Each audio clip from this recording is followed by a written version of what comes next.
One of the most important words in the English language to me is interpretation. Everything you do in your life is down to interpretation. The interpretation of how you see your friends, how you see your relatives, politics, anything. Your interpretation of directions when someone gives them to you. And our interpretation of information that we receive is different depending on how your brain processes that knowledge.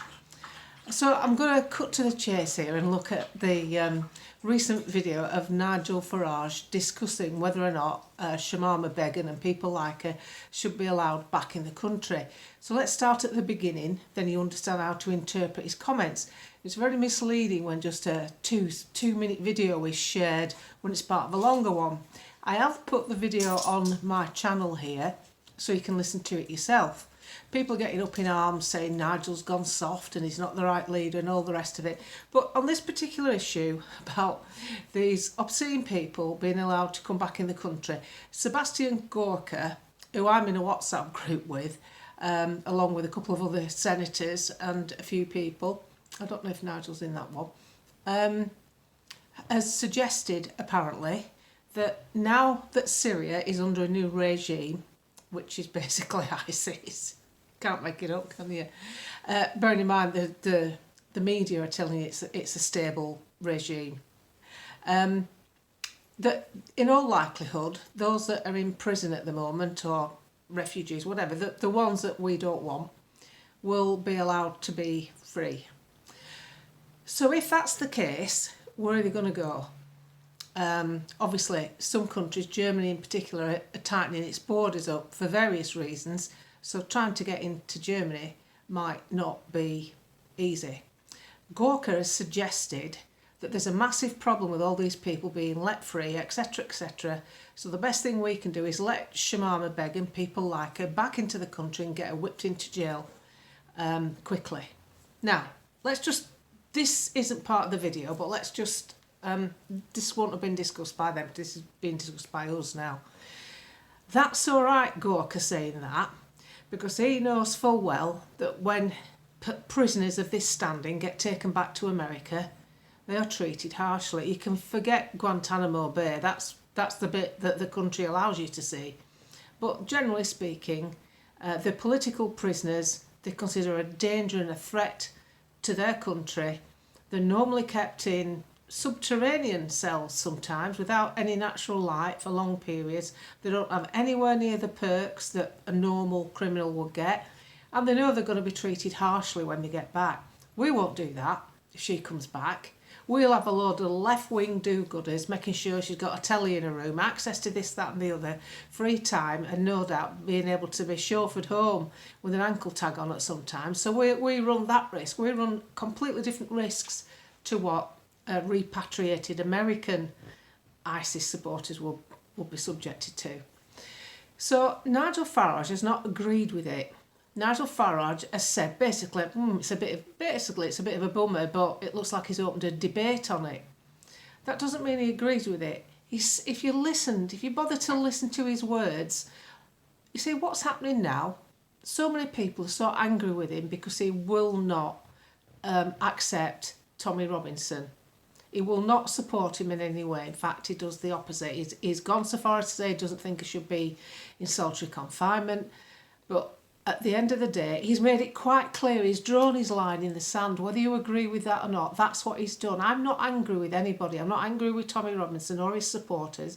I support Tommy Robinson. But I also support reform because Tommy Robinson can't do anything politically. Nigel Farage can. Whether he does it will be a question to ask once he's got a power base. So this video is just to help you understand that I see myself as a commentator without any bias. I'm not trying to do it. I'm not trying to get you to like one person more than the other. All I'm saying is we have a getaway vehicle. That's the vehicle. It's called Reform. And if you don't like the driver, jump in the getaway vehicle and use him while you can and sort the rest out afterwards, or stay where you are, because there's nothing else on offer. There's nothing else on offer, no matter what anybody says. There are good people who have left Reform, such as Ben Habib, an excellent commentator, and an awful lot to offer politically. But even if he got the backing, he couldn't start a party. And the thing that these people are up against, I'm a Facebooker really. I come from the backward school of the Facebook world. I've only been on Twitter 2 or 3 years, or maybe four years now. I didn't use it much at first. And Twitter believe they are the epicentre of the universe. They believe that everything's going on there is what's happening in the world. It's the quickest place for any news, I'll give you that. It's slick. Your Sky News and all these other Reuters, they pick stuff up off Twitter. So in that instance, Twitter's an excellent platform.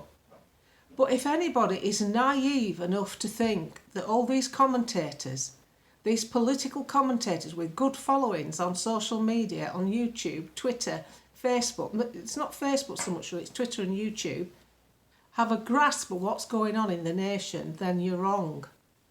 Because the way to do it is to look at people who don't know about politics, not people who are trying to get savvy, who are trying to learn more. People listening to me now or listening to other podcasters, they already know there's something wrong and they're trying to do something about it. They're trying to learn at least, and then they can make an informed choice. But there are millions and millions and millions of people out there, the Mr. and Mrs. Double J's, do you get me? The Mr. and Mrs. face covering wearers, I'm trying to change my dialogue because it's a platform. They're sat there wondering where to vote and how to vote next time. So to encourage those people to vote differently, you need a recognisable face. And that is Nigel Farage. And I think Musk is excellent. I think he owns a free speech platform. He's very outspoken. He's done immense good for the grooming gangs. He's shot it to the top of the bill. And to me, that's one of the most important things. Whether or not you like Nigel Farage, I couldn't really give a monkeys. The grooming gang thing, brilliant. And I've got to be careful with vocabulary on here, but he's shot that to the top of the bill. So many people didn't even know it was still going on. Even in journalism, can you believe it? But as far as Nigel Farage is concerned, you've several problems here. He's a famous man, famous enough to be asked about this thing that Gorka said, who's going to be a member of the cabinet for Donald Trump. Other politicians aren't. There's no other backbenchers being asked about their opinion on this, is there, from other parties? Has anybody in Ed Davis' batshit crazy party been asked? They're always homing on Nigel Farage because they know his views on immigration and different things. So he's always under the cosh, waiting to be tripped up at any one time. And unfortunately, Howard served reform well. Howard Cox, he's resigned. He's the guy brilliant on the keeping the fuel prices down. I mean, that's his campaign. He's done really, really well on that. A good guy. And he complained in his resignation speech, as it were. He'd stood twice, I think, in Dover, but didn't win, but came a close second in one of the run-ins. And I think he stood as the mayoral candidate, but wasn't successful. And of course, Ben Habib, another good guy, but he stood away, who lost in Wellingborough. I think it was the same place twice. Now, realistically, one of the reasons people say to me, why don't you go and stand for reform? Why don't you go into politics? I wouldn't want to be in politics. I wouldn't want to stand for a party because I can't keep this shut. No, not a chance. So the chances of me, can you imagine everything I've said about Tommy Robinson? Is that if I was a Reform Party candidate, I'd have to sign official secrets. I don't think I'd be going down too well, but that's why I stay as a commentator, because, as I've said, I want to be able to say to you, this is happening, that's what they're saying, because in fact, I'm going to say most of the commentators that I see that are talking about this topic have an agenda. They're looking to put you off reform for whatever reason, because of the that lot comment or whatever. And you've just got to make your mind up what you want to do. I'm not trying to put you off or on anybody. I just see, as time is the essence, in 2025 now, and there's no other choices. And there's not going to be any other choices. because you need a face that can go out there away from social media and be recognised, waving a flag saying, vote for me, I'm different to them. And even if he's only slightly different, it's got to be better than what we've got. Because the thing that's needed, if you listen to that Liz Truss interview on Peter McCormick's YouTube channel, just listen to what she says about being in power. She actually said at times she felt like she had a gun to her head. So for me, I'm firmly behind reform because I don't see any other alternatives. And as I've said, if Ben Habib stood in an election, I would share his stuff, puts a lot of stuff out on Twitter. I'd share it and support him as best I could. But I'm only a commentator. I'm not involved in any political parties. I am an observer of what's going on, especially with small parties, because I think we need something to break this Labour-Tory thing up. We definitely need that. So as far as I'm concerned, I listened to the vocabulary that Nigel Farage used, despite the fact I thought the interviewer was actually pushing him a bit on it, and he looked uncomfortable. He said it's not what he wanted. You can't be any plainer than that. But now then you get, this is what I mean about interpretation. It's then interpreted by other people, just with that little slight twist, isn't it? As though Nigel Farage wants Shamima Begum to come back. That's what somebody put on. And I thought, how did you get that from listening to that interview? Oh, I'll tell you how you got it from listening to that interview. You didn't listen to all the interview, did you? You didn't listen to the fact that Nigel Farage was in a response position to what someone else had said about that, who comes from America, whose criminals will be treated really hardcore when they get back, and they don't have anywhere near the left-wing movement or the legal facilitation of human rights lawyers that can just draw down on a legal system that will pay for every bloody appeal known to man. And they'll be fluttering around her like a butterfly, won't they? And I don't want to see her come back. I don't care where she goes in Europe, if they free her. The saddest thing of all, the only reason I would think that Nigel Farage says it has to be discussed. Now, Gawker's opened it up. Think about it. Right, ISIS says she's a smasher. There you go. You're free. She gets a dummy passport, puts a hijab on and comes back to Great Britain. How are they going to know? Do they ask them to set them off, by the way, at passport control? I don't even know that. You can get in our borders so easily. That's the bit that's wrong. You shouldn't be able to just get in. You should have to. Your nana can't get back from a winter's break in Benidorm without going through a long queue, a passport and being identified. How come we can just let waves of people in? It's wrong on every level. So I'm just explaining. I hope it helps.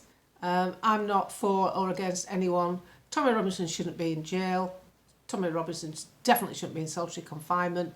Personally, if it wasn't for him, I wouldn't have had as much knowledge to investigate further the situation with the gangs that's been going on for over 20 odd years. As I say, I believe it's been going on a lot longer because I saw it. I'm from Blackburn. I was brought up in a terraced house in a mill town. I watched our local cafe get bought out by, turned into a coffee shop for some young lads of a certain ilk. And I watched it, I saw it with my own eyes. I saw my mum and dad say to me, don't go near that cafe. Don't go near that cafe. I didn't know why, but I saw my mother's face and I knew she meant it. So, but I saw young girls coming in and out of there.